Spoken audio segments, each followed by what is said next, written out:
인간은 전지전능하지 않기 때문에 오늘 하루 우리 가운데 무슨 일이 일어날지 우리는 예측할 수 없는 것입니다. 우리가 주보에 보면 칼럼에 여러분 영국 청년 조지 스크린본의 이야기가 나오죠. 결혼을 앞두고 갑자기 그의 연인이 죽고 말았던 것입니다. 그래서 어머니가 슬퍼한 아들에게 너에게는 진정한 친구가 필요하다. 나는 이제 누구와도 사귀지 않겠습니다. 그렇지만 어머니는 그 친구는 바로 예수님이야. 예수님 앞에 정말 나아갈 때야 할 때 그 예수님 앞에 그 마음을 토로하고 찬송시를 지었죠. 그 찬송이 유명한 죄짐 맡은 우리 구주인 것입니다. 죄짐 맡은 우리 구주 어찌 그리 좋은 친구인지. 여러분 우리가 주님 앞에 나가면 우리 삶에 어떠한 어려움도 또 문제도 우리는 이길 수가 있는 것입니다. 여러분 우리는 한 치 앞도 내다볼 수 없기 때문에 전지전능하지 않기 때문에 오늘 우리 가운데 우리 주변에 어떤 일이 일어날지 아무도 모르는 것입니다. 이렇게 불확실할 때 인간의 뇌는 그것을 위협으로 간주하는 것이죠. 그래서 생존 본능에 따라 판단하기도 하고요. 또 자기의 경험을 따라 치우친 판단을 하기도 하며 때로는 무력감에 빠지기도 하고 우울증에 빠지기도 하는 것입니다.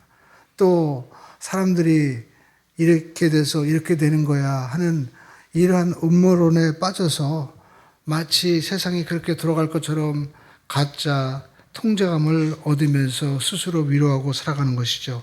그러면 우리가 이렇게 불안과 초조, 공포를 우리가 신앙인으로서 우리는 어떻게 극복하면서 우리가 살아갈 수가 있을까요?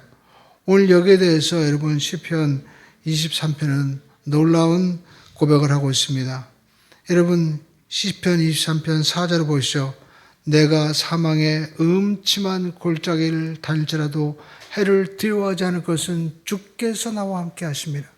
여러분 주의 지팡이와 막대기가 나를 안위하시나이다 이렇게 다윗이 고백했는데 이 다윗이 누굽니까? 다윗은 사울 왕이 그 다윗 한 사람을 죽이려고 수천 명을 동원해서 그것도 1, 2년도 아니고 정말 십수년간 그를 쫓아다니면서 괴롭혔던 것입니다.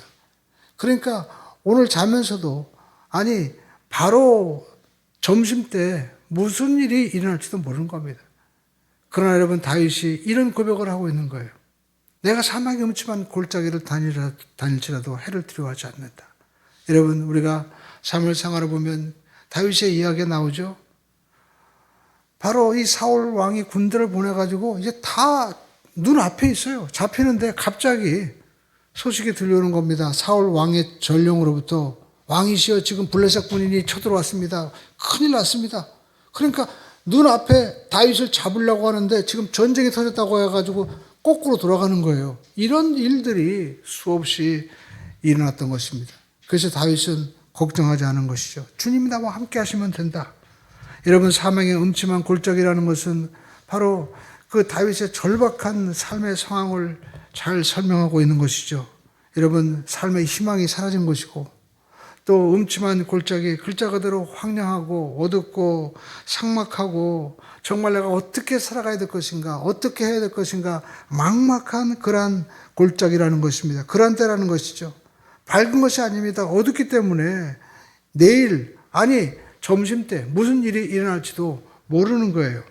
여러분 오늘 들은 성가대 찬양처럼 정말 이 아이가 어떻게 될지 모르는 겁니다. 그러나 하나님이 여러분 함께 하기만 하면 우리의 삶 가운데 과연 우리에게 희망이 있을까 해도 하나님이 이 위기를 헤쳐나갈 수 있는 능력을 베풀어 주시는 것입니다. 왜냐하면 다윗은 고백하죠. 어떠한 환경에 있다 할지라도 주님의 지팡이가 있고 막대기가 나를 안위하실 것이다. 주님이 나와 함께 하시기 때문에 반드시 하나님의 역사가 일어날 것이다. 오늘 여러분 이 하나님의 역사가 저와 여러분에게도 일어나게 되는 줄로 믿습니다. 왜냐하면 하나님이 나의 목자가 되시고 내가 하나님의 자녀이기 때문에 내가 자격이 있는 것도 아닙니다. 오직 주님의 자녀이기 때문에 이런 일이 일어나게 되는 거예요. 여러분 목자는 양을 늘 돌보고 함께 하는 것입니다. 양인 우리들은 우리가 눈이 나쁘잖아요. 그래가지고 목자도 잘 보이지도 않아요. 그렇지만 그의 음성이 들리고 또 그분이 나를 부르시기 때문에 그분의 소리를 듣고 우리가 따라가기만 하면 보호하시고 역사하시고 기적이 일어나게 되는 것입니다. 여러분, 하나님은 나의 목자가 되십니다. 할렐루야. 그래서 하나님의 자녀는 하나님이 섭리하시는 거예요. 우리는 이 이야기를 이 구약성경의 대표적인 인물이었던 예수님을 대표하는 요셉을 통해서 우리가 확인할 수 있는 것입니다. 여러분, 요셉은 야곱의 그 12아들 가운데 11번째 아들이죠. 그 막내 아들이 베냐민이니까 여러분, 특별히 이 야곱은 누구를 좋아했습니까? 라헬을 사랑했습니다. 나머지는 다 레아의 아들이죠. 그리고 또 종들의 아들입니다. 그런데 바로 요셉은 바로 라헬의 자기가 가장 사랑했던 그 아내의 아들이기 때문에 너무나 사랑한 겁니다. 그리고 또 늦게 났어요. 그래가지고 성경에 보니까 이 요셉에게 아버지 야곱이 색동옷을 입혀주었다고 얘기합니다. 다른 아들은 입혀주지 않는데. 그런데 아버지가 그를 편애하고 또 요셉은 성경에 보니까 하나님을 잘 믿었어요. 왜 하나님을 잘 믿었냐? 제가 보면 요셉이 환상을 봤거든요. 꿈을 꾸었거든요. 그러니까 하나님이 너무나 요셉이 그렇게 믿음이 좋고 또 사랑하니까 그에게 보여주신 거예요. 해와 달과 별들이 그에게 절하고 형들의 곡수단이 그에게 절하는 그러한 꿈을 보여준 겁니다. 그러니까 이 어린 요셉은 철모르고 막 자랑하는 거죠. 형들이여, 내 꿈을 한번 들어보세요. 무슨 꿈 꿨는데 형들의 곡수단이 저한테 막 절해요. 형들이 그거 듣고, 야, 그럼 내가 너한테 종이 되는 거야? 이것도 한두 번이 아니고 또 아버지는 이 어린 요셉을 사랑하니까 형들의 마음 가운데 시기가 일어나는 겁니다. 여러분, 우리가 인생을 살면서 문제가 어려운 데 있는 게 아니에요. 가장 가까운 데 있는 겁니다. 국가 간에도 여러분, 전쟁은 가까운 나라에서 일어나지 먼 데서 일어나는 게 아닙니다. 그리고 형들의 그 시기심이요, 불타오르는 거예요. 아니, 아버지는 우리를 왜 이렇게 무시하냐? 그래가지고, 그래? 그럼 그 꿈이 한번 어떻게 되는지 한번 보자. 그래가지고 자기들이 양을 치는데 이 도단에 빨리 이제 요셉의 아버지의 심부름을 가지고 아마 도시락도 갖다 주고, 그리고 또 형들이 어떻게 양을 치나 알아보기 위해서 요셉을 보냈을 것입니다. 그랬더니 형들이 멀리서 요셉이 오는 걸 보고 저 꿈꾸는 놈이 오는구나. 한번 그 꿈이 어떻게 되는지 한번 보자. 그래 가지고 요셉이 왔는데 세상에 형들이요, 이 마른 깊은 웅덩이에 던져버린 거예요. 그리고 그냥 홀랑 가버립니다. 요셉은 그 웅덩이 속에서 형님, 아유 장난하지 마세요. 근데 안 들려요. 형님! 아무리 불러도 그들은 다 사라져버렸습니다. 요셉이 얼마나 여러분 고통스럽겠습니까? 얼마나 놀랐겠습니까? 그것도 나이 17살입니다. 그런데 우리가 알 것은 여러분, 요셉이 웅덩이에 떨어졌을 때도 하나님이 어디 계셨습니까? 하나님은 요셉과 함께 하셨던 것입니다. 형들은 요셉을 웅덩이에 집어넣고 성경에 보니까 자기들끼리 막 먹고 즐겁게 이야기하고 있었어요. 그런데 하나님이 역사하시니까 어떤 일이 벌어집니까? 미디안 상이 지나가는 겁니다. 그 아라비아 상이 지나갈 때 형들 가운데 유다가 얘기하죠. 야, 우리가 그냥 저렇게 굴 속에 집어넣고 굶겨 죽일 게 아니라 팔아버리면 어때? 그랬더니 형들이 같이 동료들이 그래도 좋은 것 같아요. 돈도 벌고 은 20에 다시 꺼내가지고 팔아줍니다. 다시 올라올 때 요셉은 형들이 장난하죠? 그랬더니 이놈 조용히 해 하더니 세상에 요셉을 이제는 미디안상에 은 20을 가지고 노예로 팔아버린 겁니다. 더 이제 절망적이 된 거예요. 형님들 왜 그러십니까? 했더니 아무리 외쳐도 아무 얘기하지 않습니다. 그리고 착고에 묻고 그리고 요셉을 가두어서 이제 그 머나먼 애굽으로 끌려가는 겁니다. 말도 통하지 않습니다. 어떻게 되는지도 모르는 거예요. 17살 때 한 번도 가본 적이 없는, 아버지와는 한 번도 떨어본 적이 없는 이 어린 요셉이 정처 없이로 종으로 끌려가는 것입니다. 그는 처절한 절망에 처했을 것입니다. 미디안 상인에게 끌려가면서도 어디로 가는지도 모르고 앞으로 어떻게 될지도 모르고 이제 노예가 됐으니 팔려가는 신세가 되니까 평생 종으로 살다가 죽는가 보구나. 아마 요셉은 절망했을 것입니다. 그런데 여러분, 그 요셉이 애굽으로 종으로 끌려갈 때도 하나님은 어디 계셨습니까? 요셉과 함께 하셨던 것입니다. 여러분, 그렇기 때문에 여러분, 우리가 요셉을 보면 요셉은 내가 지금 종으로 끌려가는구나 라고 생각할지 모르지만 하나님은 요셉을 애굽으로 지금 유학을 보내는 거예요. 애굽의 말도 배우고 애굽의 문화도 배우고 그리고 최고의 이 고위층에 있던 이 바로 바로의 신하 시위대장 보디바르 집에서 모든 것을 배우게 한 것입니다. 이것이 여러분 요셉에 있어서 내가 정말 총리로 되는 길이라는 것은 꿈에도 몰랐겠죠.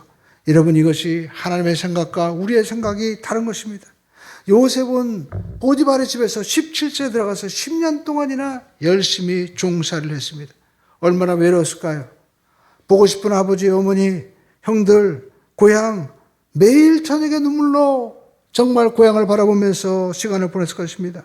근데 여러분 그동안에도 하나님은 요셉과 더욱더 함께 하셨어요. 목자는 양을 떠나지 않습니다. 여러분 요셉은 외롭고 힘들었지만 하나님은 요셉과 함께 하셨어요. 오늘 저와 여러분의 삶 가운데 우리가 할 것은 하나님이 나를 떠나지 않고 함께 하신다는 것입니다. 여러분 그 내용에 대해서 창세기 39장 우리가 1절로 6절에 보면 말씀하고 있습니다. 요셉이 이끌려 애굽에 내려가매 바로의 신하 친위 대장, 바로 여러분 지금으로 말하면 비서실장격이죠. 애굽 사람 보디발이 그를 데려간 이스마엘 사람, 바로 미디안 상인의 이 사람의 손에서 요셉을 산이라.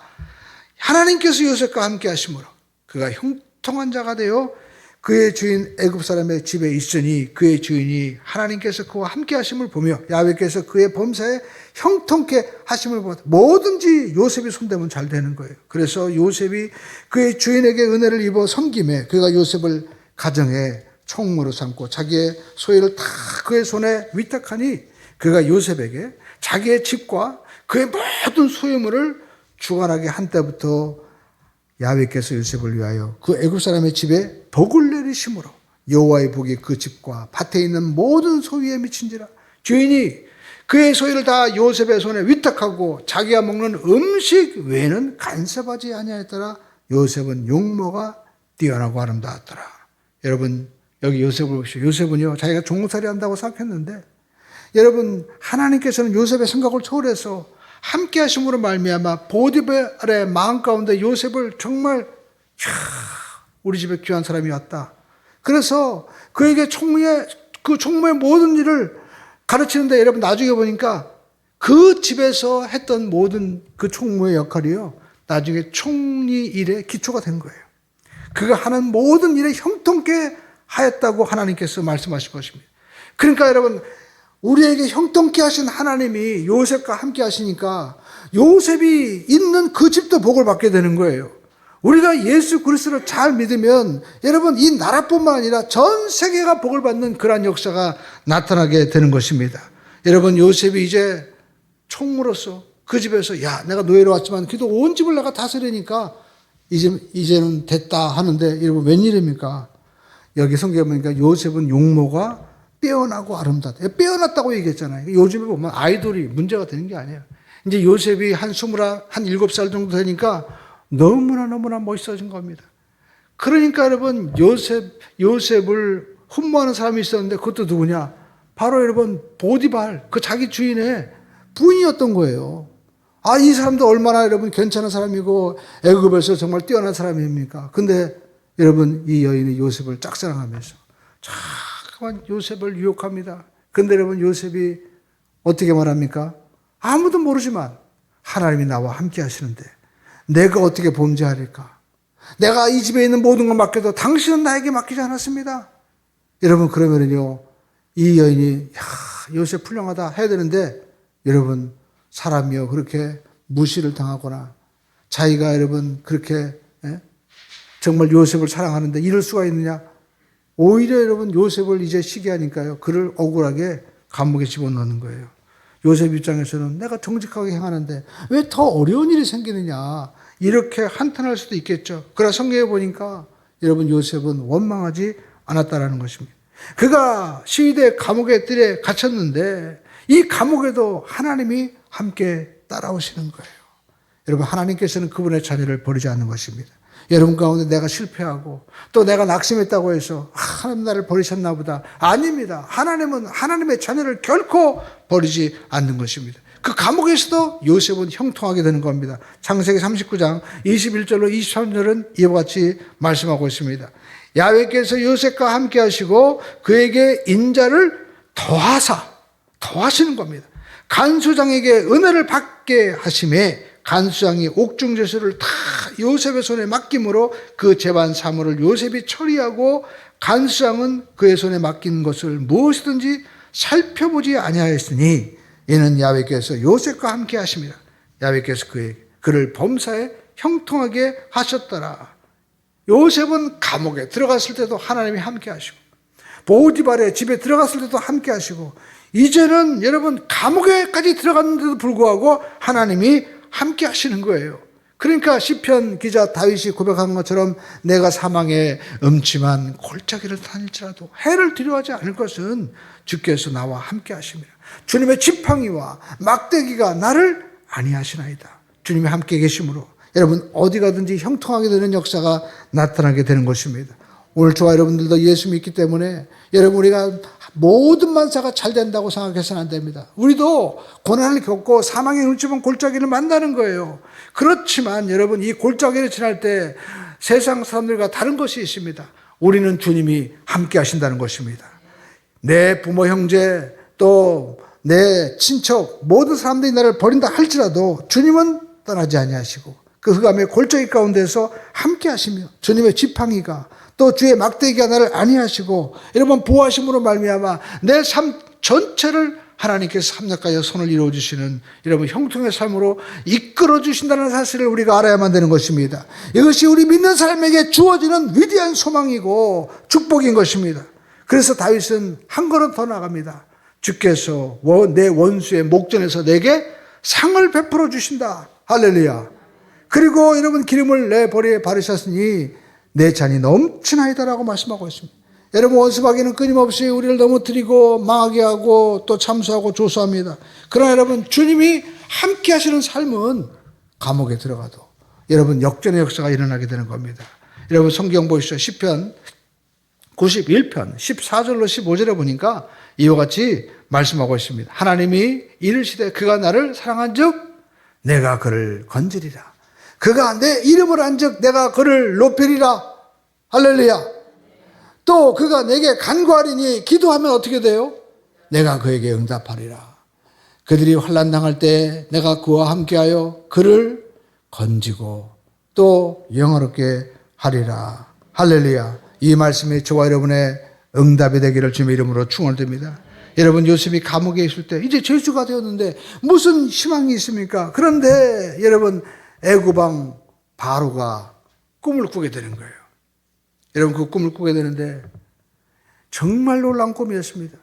그가 저녁에 잠이 들어서 꿈을 꾸는데 나일강이 펼쳐집니다. 자기가 다스리는 애굽의 당시 애굽의 최고의 문명이었고 여러분 그 당시 애굽은 지금도 우리가 피라미드 보러 가지 않습니까?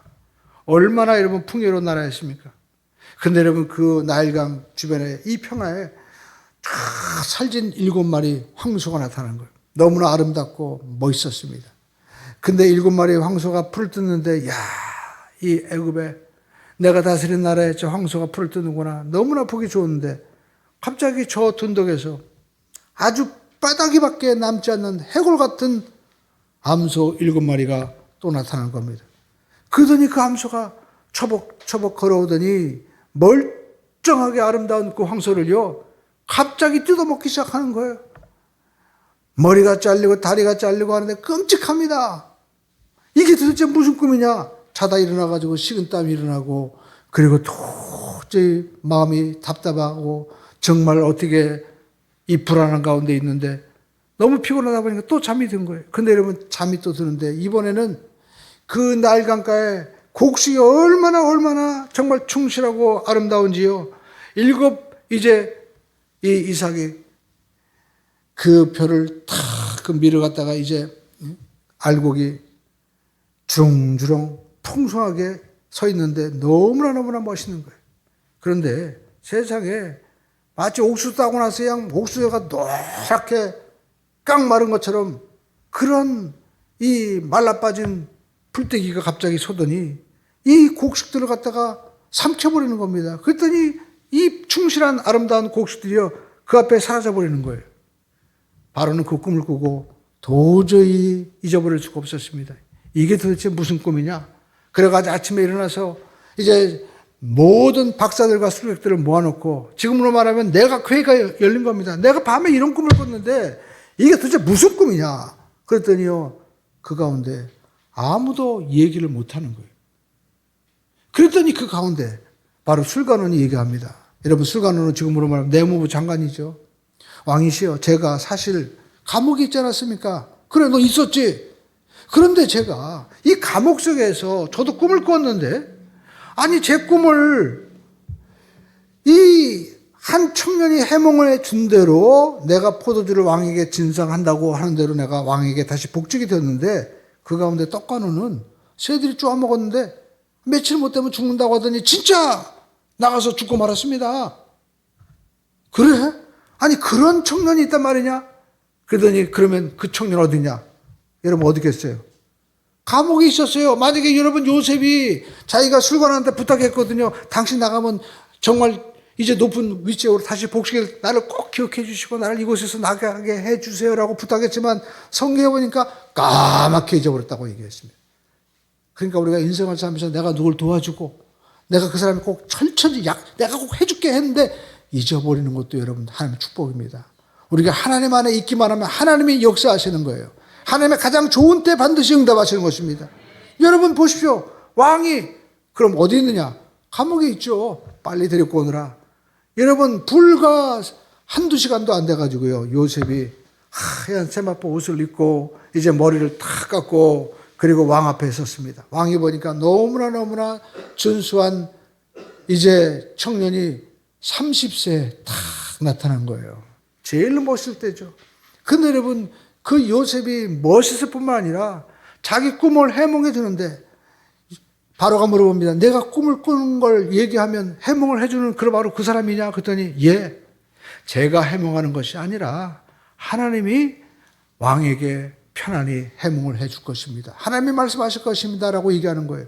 그랬더니 요셉이 이제 꿈 이야기를 해몽해 줍니다. 왕이시여, 왕께서 2번이나 꿈을 꿨다는 것은 반드시 이루어진다는 것입니다.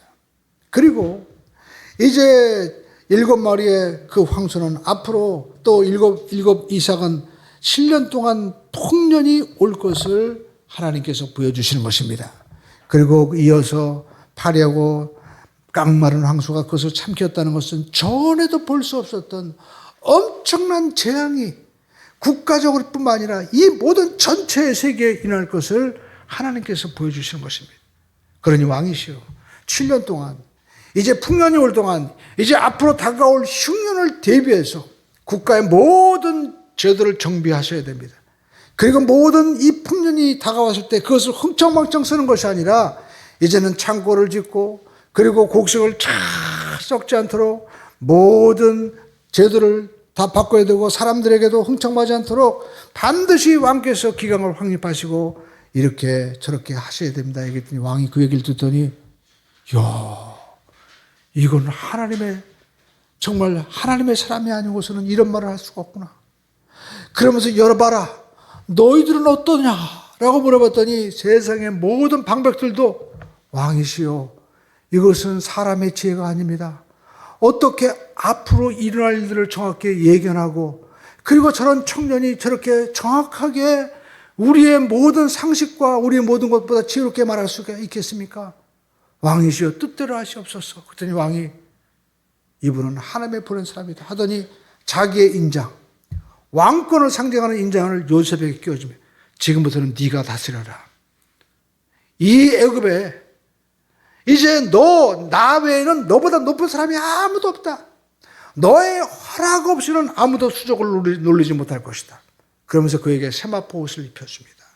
그리고 그에게 금수레를 입히고 그리고 또 금사슬을 입히고 모든 것들을 다스리시는 정말 여러분 원수의 목전에서 상을 베풀어 주시는 것이 아니라 아예 듣도 보지도 못한 인생의 진수성찬을 차려주시고 기름으로 머리에 부으시는 역사가 나타나게 되는 것입니다.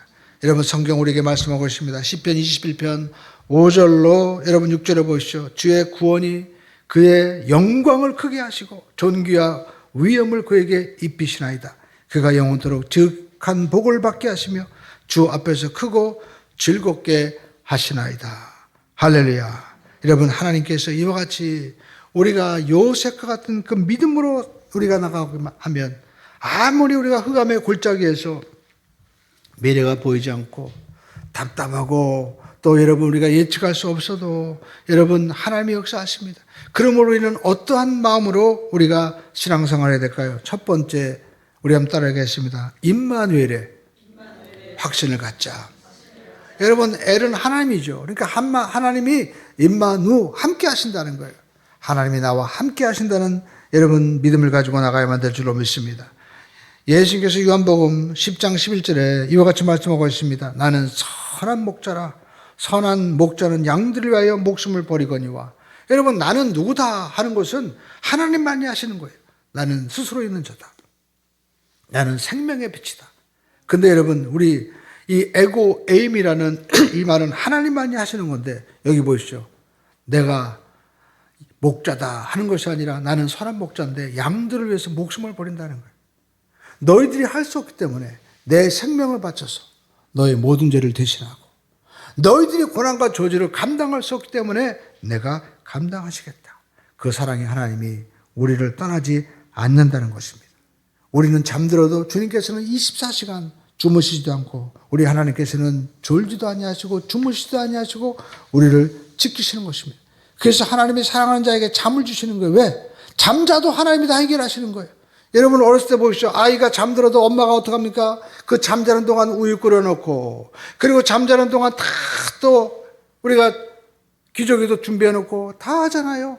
마찬가지로 나는 못하고 나는 피곤하고 낙심하고 쓰러져도 하나님은요 그 다음 일을 다 여호와 일에 준비하시고 역사하시는 줄로 믿습니다. 그러므로 저와 여러분들이 임마누엘 하나님이 요셉처럼 잘 될 때도 하나님이 함께 하신다는 마음 가져야 돼요. 할렐루야. 잘 될 때는 많은 사람들이 내가 한 줄 알고 하나님 없이 살아갑니다. 그렇기 때문에 넘어지게 되는 거예요. 여러분 세상 말이잖아요. 잘 될 때 조심하라고. 여러분 우리가 넘어질 때는 사람들이 누구나 겸손합니다. 그러나 잘 되고 나면 그때부터 타락하고 그때부터 내 마음대로 내가 목자가 되어서 하려고 하다가 넘어지게 되는 거예요. 오늘 저와 여러분들은 늘 임마누엘 하시기를 주님의 이름으로 축원을 드립니다. 그리고 여러분 두 번째는요. 우리는 목자와 양의 관계를 분명히 해야 돼요. 할렐루야. 나는 하나님의 어린 양이다. 나는 하나님의 자녀다. 오늘 저와 여러분들이 여러분 이 굳건한 마음을 가지고 우리가 살아가야만 될 줄로 믿습니다. 여러분 많은 사람들이 나는 양입니다 라고 했다가 어느 순간 자기가 양이 아니라 자기가 목자래 이제 그때부터. 그리고 양이 아니고 이리로 살아가는 거예요. 회사에 들어올 때도 사장님, 저는 사장님이 말씀대로 제가 굳건히 제가 지키고 순종하겠습니다 해놓고 조금 이제 주위가 과장이 되고 올라가면은 내가 누군지 알아? 내가 사장 친척이야. 내가 노력해서 이 회사 발전한 거야. 자기가 주인 노릇하려고 하는 거예요. 그리고 그때부터 어떻게 합니까? 주변에 이 양들을 자기가 돌보고 같이 나가야 되는데 그때부터 이리가 돼가지고 뜯어먹는 거야. 그러니까 여러분 넘어지게 되는 거죠. 오늘 저와 여러분들은 내가 누구냐? 내 정체성을 항상 분명히 하고 나가야만 될 줄로 믿습니다. 성경 보시죠. 요한복음 10장 27절로 28절에 보니까 주님이 말씀하십니다. 내 양은 내 음성을 들으며 나는 그들을 알며 그들은 나를 따르리라. 여러분 끝까지 따르기를 주님의 이름으로 축원을 드립니다.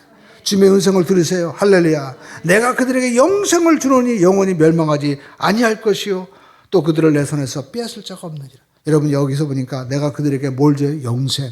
여러분 이 영생은 하나님의 생명이라는 것입니다. 인간의 생명은 바이오, 하나님의 생명은 조회입니다. 하나님의 생명은 영원한 것입니다. 이것은 하나님만이 줄 수 있는 거예요. 그런데 여러분 우리가 이걸 모르는 것입니다. 여러분 우리는 양이면 주님께서 인도하시는 대로 여러분 관계를 분명히 해야 됩니다. 할렐루야. 여러분 회사도 보면요. 그 회사가 어떤 회사인지 알려면 협력회사를 보면 알 수 있어요. 여러분 그 회사는 아무것도 아닌 것 같은데 보니까 그냥 건물도 조그만데 협력회사가 쟁쟁해. 제가 곤자면 어떤 회사 그 회사를 합니다. 근데 여러분 그 회사 보니까 협력회사가 그냥 외국의 굴지 회사고요. 그리고 웬만한 우리 한국의 쨍쨍한 회사가 바로 그 회사에 협력했어요. 나중에 알고 보니까 여러분 그 회사가 엄청난 특허를 가지고 있고 그리고 기술이 있습니다.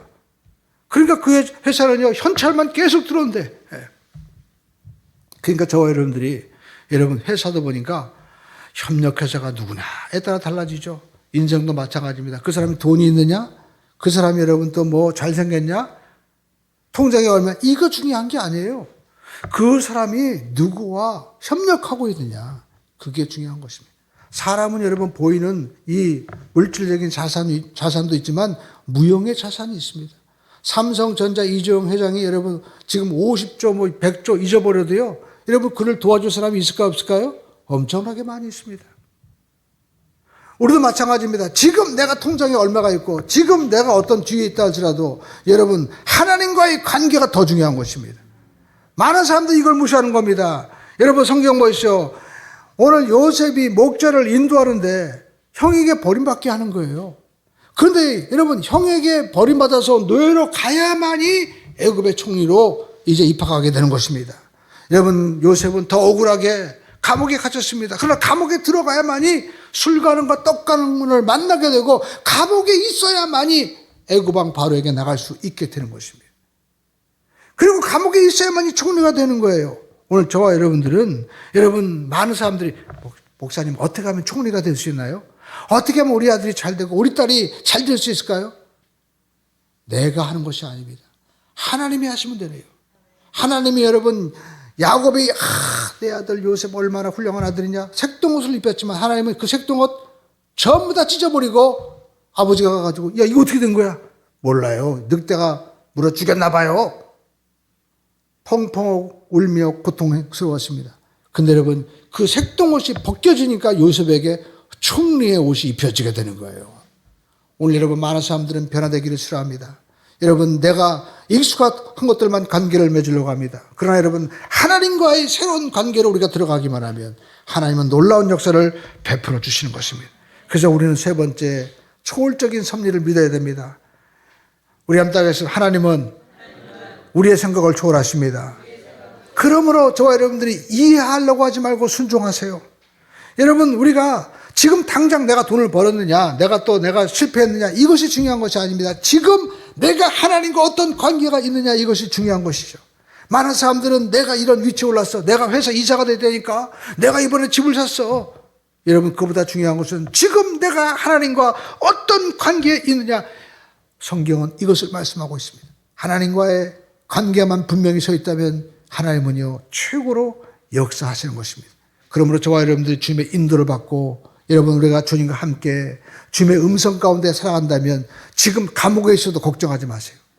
지금 저와 여러분들이 구덩이에 던져졌다고 해서 걱정할 필요 없습니다. 나는 억울합니다. 억울해도 걱정하지 마십시오. 원망하지 말고 할 필요가 없어요. 하나님이 모든 것이 합력하여 선을 이루어 주실 줄로 믿습니다. 여러분 예수님도 여러분 요셉처럼 버림받았습니다. 배척당했습니다. 예수님께서 여러분 요셉이 그렇게 그 보디바르 집에서 그나마 좀 총무로서 자리를 잡았는데 더 낮아졌어요. 그렇지만 여러분 예수님도 십자가에 얼마나 낮아졌습니까? 여러분 그러나 여러분 그 죽음의 자리까지 주님이 내려갔지만 요셉도 그 절망의 자리까지 아무도 기억하지 않는 그러한 감옥에 있었지만 예수님께서 죽음에서 부활하신 것처럼 여러분 요셉도 감옥에서 나와 총리가 되어 있었던 것입니다. 그러므로 저와 여러분이 알 것은 사람을 의지하지 말고 하나님을 우리가 의지하고 주님과 함께하는 믿음의 관계가 되기만 하면 하나님은 반드시 우리의 삶 가운데 기적을 베풀어 주실 줄로 믿습니다. 우리는 하나님의 섭리를 다 이해할 수 없습니다. 그래서 우리가 필요한 것이 뭡니까? 오직 의인은 믿음으로 말미암아 살리라. 여러분 믿는 자가 되기를 주님의 이름으로 축원드립니다. 세상 누가 뭐라고 해도 우리가 주님을 향해서 이와 같이 믿음을 보일 때 하나님이 기뻐하시고 역사하시는 것입니다. 여러분 많은 사람들은 그냥 저 카메라만 없으면 되고 또 사람들 아무도 모르는데 괜찮아. 여러분 그러나 요셉은 어떻습니까? 아무도 보이지 않고 또 여러분 그때 뭐가 있겠습니까? 그렇지만 하나님이 보고 계신다. 그 보디발의 아내가 얼마나 이뻤고 보디발 아내가 잘 보이기만 하면 그 집에서는 이제 만사오케인 거예요. 그렇지만 요셉은 그 유혹에 어떻게 넘어갑니까? 하나님이 나와 함께 하시는데 내가 어찌 이 악을 행하여 하나님께 죄를 지으리까? 하나님을 더 생각했습니다. 하나님의 눈을 의식한 거예요. 그뿐만 아닙니다. 꿈을 해석할 때도 야, 네가 그렇게 꿈을 하면 해석을 해준다며. 그럼요. 제가 꿈꾸는 거 해석해가지고 맞지 않은 게 하나도 없었습니다. 그러니까 왕이시여, 제가 꿈을 해몽해 드리니까 저를 좀 자유롭게 해주세요. 자기 생각 얘기하지 않았습니다. 많은 사람들이 기도할 때 주님 저 집 좀 주세요. 주님 저 좀 높여주세요. 주님 저 좀 뭐 좀 주세요. 왜 자기 생각을 얘기합니까? 하나님은 더 큰 역사를 준비하고 계신데, 하나님과 여러분 어떤 사람은 설득을 해요. 하나님 이렇게 하면 이렇게 되는 거죠. 하나님 이렇게 해주셔야 됩니다. 여러분 하나님의 더 큰 역사가 있는 것입니다. 그래서 여러분 요셉이 꿈을 해석할 때도 하나님이 편하게 왕에게 다 해석해 주실 것입니다. 아마 바로 왕은요, 이제까지 그렇게 얘기하는 사람 처음 들어봤을 거예요. 많은 사람이 와가지고 자기 스펙을 얘기합니다. 왕이시여, 제가요 전쟁에 나가서 이겼고 제가 뭐 했고 그러냐? 너 실력이 있구나. 근데 여러분 요셉은 하나님이 하십니다. 그러니까 여러분 바로 왕이 어떤 마음을 가졌겠습니까?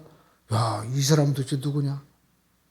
도대체 이 사람의 마음을 움직이는 이 어린 청년의 이 마음을 저렇게 얘기하는 그 하나님은 누굴까? 여러분 우리가 하나님의 영광을 드러내기를 주의 이름으로 축원드립니다. 그리고 여러분 자기 형들을 이제 만나게 됐습니다. 기근이 다가오자 형들은 곡식을 구하기 위해서 많은 사람들이 곡식이 잘 되고 들어올 때 지금으로 말하면 막 집도 사고 차도 사고 흥청망청 다 써버려. 아무것도 없는 거예요. 그래가지고 올해 뭐 흉년 지나가면 좀 괜찮겠지 했는데 다음에 또 흉년이 들으니까요, 이제는 답이 없는 겁니다. 날 좀 살려주십시오. 전부 다 식량을 구하러 애굽에 왔을 때 여러분 보니까 요셉이 모든 것을 요셉이 허락해야 되는데 형들이 딱 있는 거예요. 드디어 원수는 외나무 다리에서 만났구나. 니들이 스스로 오는구나 하면서 여러분 원수를 갑니까? 뭐라고 얘기합니까? 형님들 걱정하지 마십시오. 나를 여기 보낸 것은 형들이 아니라 하나님이십니다. 하나님의 섭리로 고백을 하는 것입니다. 오늘 저와 여러분들이 여러분 믿음의 사람이라면 우리는 하나님의 생각을 고백할 수 있는 우리 모두가 되어야만 될 줄로 믿습니다. 주님께 맡기세요. 언제나 여러분 부정적으로 생각하지 말고 원수를 갚으려고 하지 말고 여러분 우리가 주님 앞에 믿음으로 고백하고 나가야만 될 줄로 믿습니다. 여러분 부정적인 것 아예 우리가 바라보지도 말고 입술로 고백하지도 말아야 됩니다. 왜냐하면 하나님은 좋으신 하나님이시고 로마서 8장 28절에 말씀한 대로 우리가 알거니와 하나님을 사랑하는 자 뜻대로 부르심을 입은 자들에게는 모든 것이 합력하여 선을 이루어주시는 전능하신 하나님이시기 때문에 우리가 여러분 입방정을 하고 우리가 부정적인 말 해가지고 하나님의 역사를 막으면 안 되는 것입니다. 다시 한번 로마서 8장 28절 말씀 우리 한번 한 목소리로 함께 한번 합독하실까요? 우리가 알거니와 하나님을 사랑하는 자 곧 그의 뜻대로 부르심을 입은 자들에게는 모든 것이 합력하여 선을 이루느니라. 아멘. 여기 보니까요, 부르심을 입은 자들에게는 모든 것이 합력하여 선을 이룬다는 것입니다. 그러므로 저와 여러분들이 하나님이 일하실 수 있도록 저와 여러분들은 하나님 저와 함께 하시니 감사합니다. 이제 주님이 일하세요. 주님 말씀하시 저는 그냥 따르기만 하겠습니다. 할렐루야. 저는 가만히 있겠습니다. 순종하고 주님 말씀에 제가 믿음으로 나가기만 하겠습니다. 주님이 역사해 주시옵소서. 우리가 임마누엘 하시는 하나님, 그 하나님과 우리가 함께 하심을 믿고 오직 주님은 나의 목자가 되십니다. 주님과의 관계를 돈독하게 하십시오. 할렐루야. 많은 사람들이 내가 목자가 되려고 하는 거예요. 하나님의 초월적인 섭리를 우리가 여러분 모르고 회사에서도 주저넘게 사장님 그게 아닙니다. 이거 해야 됩니다. 여러분 사장의 생각은요 거의 하나님과 같은 수준이야. 함부로 여러분 입을 놀리지 마세요. 그냥 여러분 가만히 뜻대로 하시옵소서. 여러분 지혜로운 자가 되기를 주님의 이름으로 축원드립니다. 마찬가지입니다. 하나님의 생각은 우리가 믿는 하나님은 놀라운 하나님이신 것입니다. 그러므로 저와 여러분들의 문제 앞에서 내가 왜 이렇게 혼자 고난을 당하냐? 여러분 원망하지 마십시오. 원망하면 마귀가 다가오고 불평이 역사하는 것입니다. 그러므로 저와 여러분 하나님 감사합니다. 이 비밀을 알았기 때문에 사도 바울은 감옥에서 찬송한 것입니다. 이 비밀을 시편 기자는 알았기 때문에 여러분 감사함으로 하나님 앞에 나아가는 자는 하나님을 영원롭게 한다고 말씀하고 있는 것입니다. 그러므로 저와 여러분들이 이제 이 어렵고 흉흉한 시대, 많은 사람들이 원망하고 불평하고 또 모든 이 TV 매체라든지 이런 데 보면 항상 누구를 꼬집고 그리고 또 우리가 비난하고 이런 것들을 가지고 또 약점을 잡아가지고 막 즐거워하는데 아예 쳐다보지도 마세요. 저와 여러분 하나님의 자녀입니다. 놀라운 일이 하나님이 준비하고 계신 하나님의 놀라운 자녀인 거예요. 그러므로 저와 여러분들이 여러분 색동옷 부러워하지 말고 여러분 세상 명품 부러워하지 말고 하나님이 입혀주시는 그 옷을 입는 우리 모두가 되시기를 주님의 이름으로 축원을 드립니다.